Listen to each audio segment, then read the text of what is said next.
Well, here she is. And after 2 or probably more decades, she's ready to start up. So,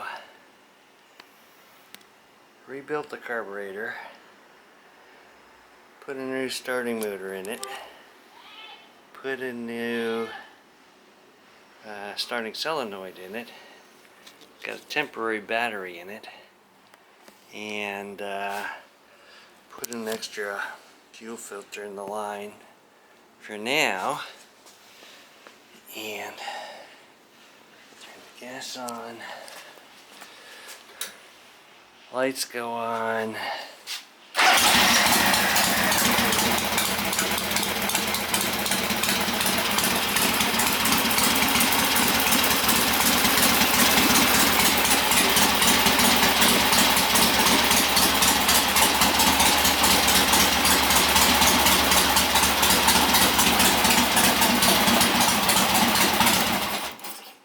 She's alive! Oh my God, she's alive! Alive and well, 1971. Wow, wowee, I am impressed.